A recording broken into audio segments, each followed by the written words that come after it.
Welcome back, students. Here in previous session, I discussed about what do you mean by function overloading. Now I am going to implement the function overloading. Right here, first is hash include IO stream.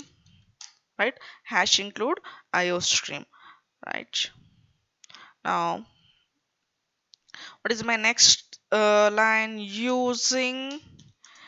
Namespace using namespace std, right? Using namespace std. Now here, now I'm going to define this functions, right?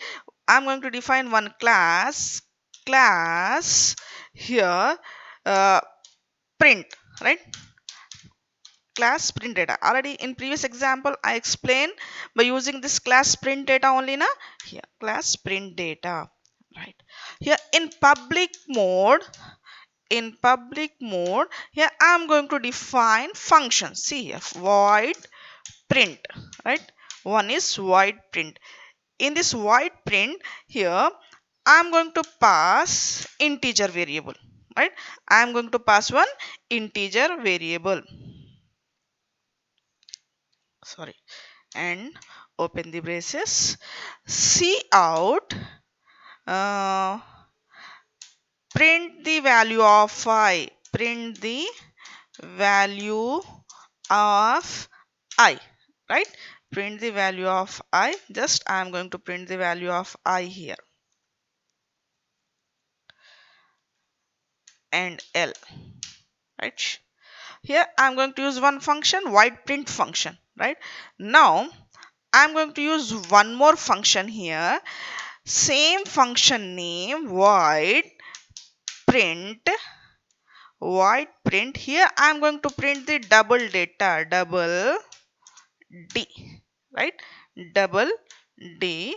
Here see out, print the value of, print the value of D, print the value of D, right? See here, I'm going to use one function, that is void print. Here also I am using the same function name. Print is function name is there. Here also print is function name. So function name is same. Here I am going to pass the integer variable. Here I am passing the void double variable, right? And now here I am going to use one more variable, one more function, print. Here I am not going to pass any parameter here, right? In this case I am going to define a equals to 5, b equals to 6 comma c, right? See here, here I am printing, here I am using c equals to a plus b. C out, value of c, value of c is, right, c, and L.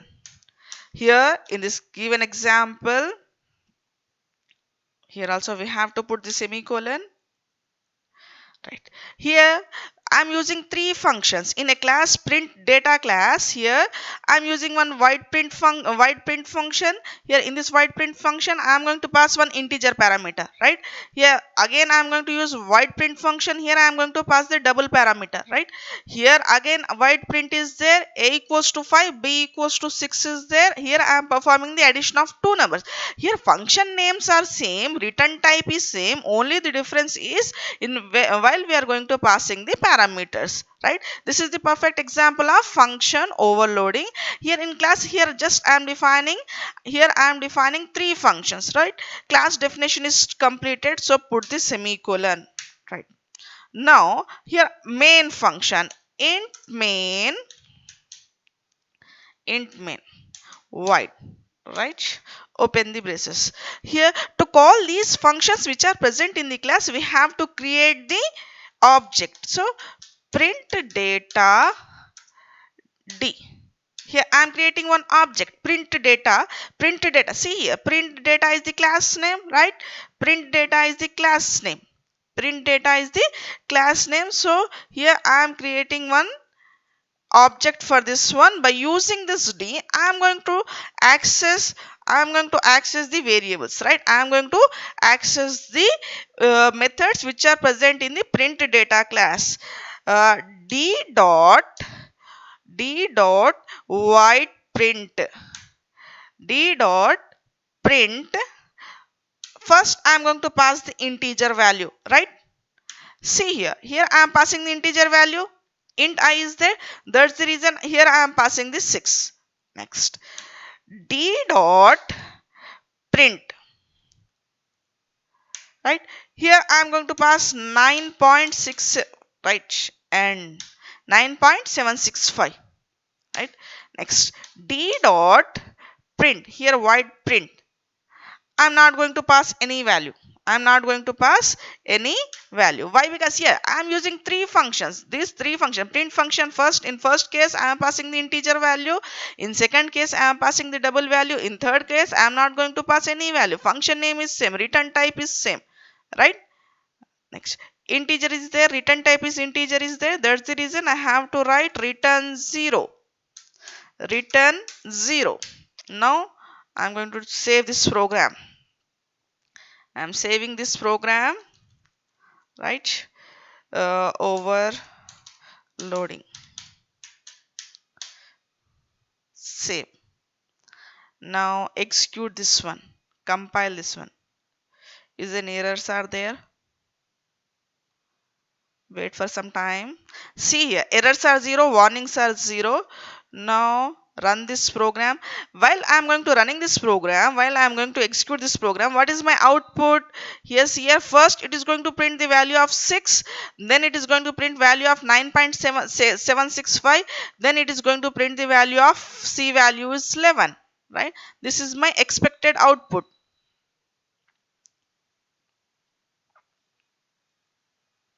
See here, print the value of I is 6, print the value of I is 9.765, value of C is 11, value of C is 11. See here, in this given example, first here I am going to take the print data, my class name is print data in the single scope. In this class scope, here in the class scope, I am going to use three functions, white print function, print. Three functions are there.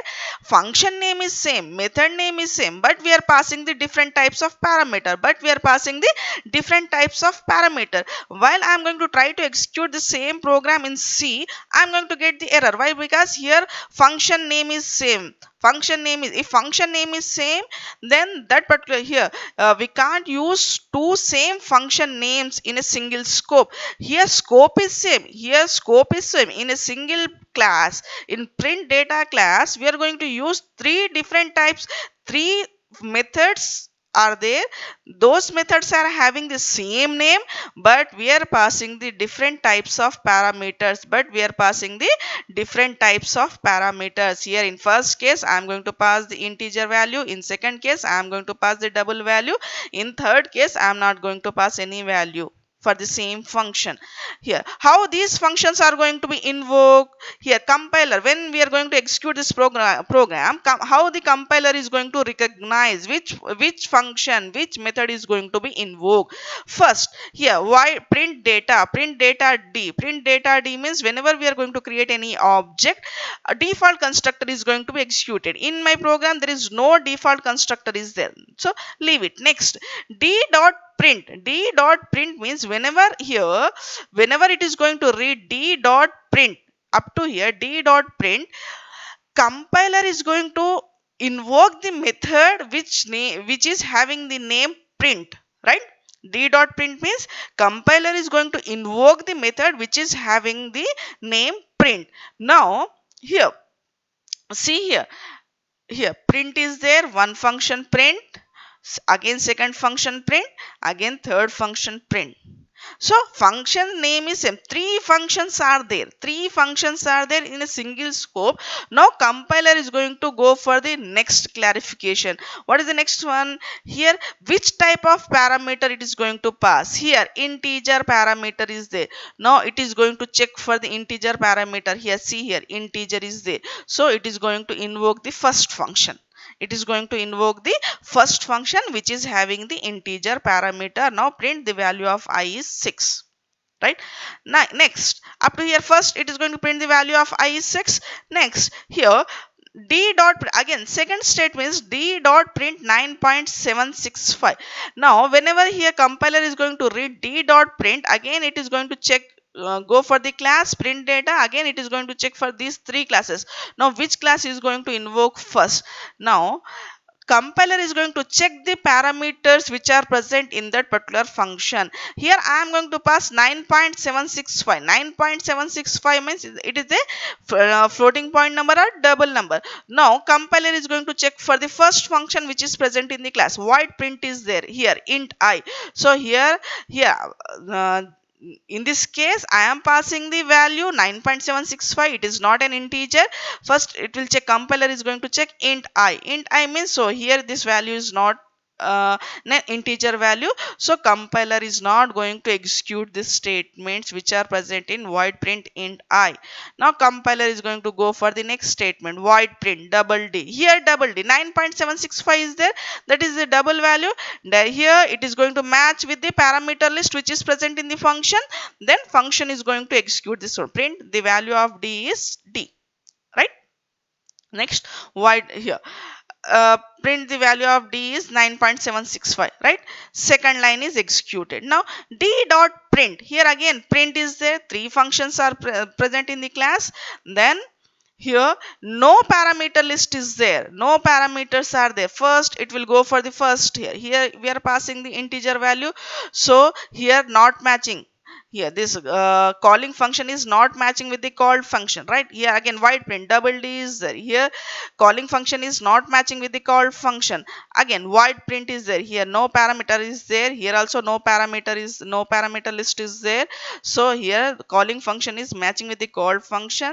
So what are the statements which are present in void print is going to be executed? Int a equals to 5, b equals to 6, c equals to a plus b, 5 plus 6, 5 plus 6, that is 11, value of c is 11. So it is going to be executed. So in function overloading, function name is same, but it depends upon the parameters which we are going to be passed in the function call, right? Here in general, if function name is same, parameter list is same, here if we are going to change in the return type, then that particular functions are not going to be overloaded. See here, void print int I, void print double d. Here parameters are different, here parameters are different, right? Here if function only, here for example if I am going to write here int,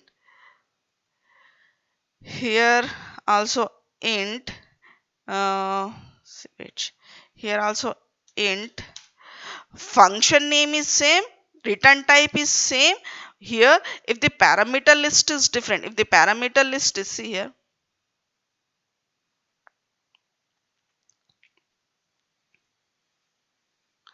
parameter list is different, then here this type of execution is going to be get one error. Why? Because here the functions which are having the same, which are having parameter list is same, and only the difference between the here difference is in terms of return types, that particular functions are not going to be overloaded. Those particular functions are not going to be overloaded. Check for this one. First save this one first. We are going to get the error.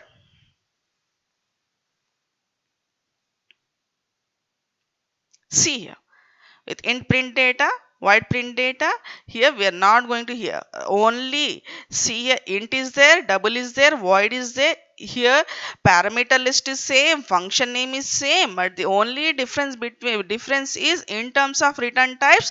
Then those type of functions can't be overloaded in C++. Why C++ is supporting function overloading or operator overloading means C is the structured programming language and object oriented programming language. That's the reason for the code reusability. C++ is allowing that function overloading. But here drawback is here function name is same, parameter list is same. If the function is differ in its return type, then those type of functions are not going to be overloaded. Here print function is there, here integer is there, here double is there, here void is there. Here only it is going to be differ in this return types. If any functions are differ in its return type, then those type of functions can't be overloaded, right? In next session I am going to discuss up to here function overloading is completed. In next session I am going to discuss about operator overloading, right? Thank you.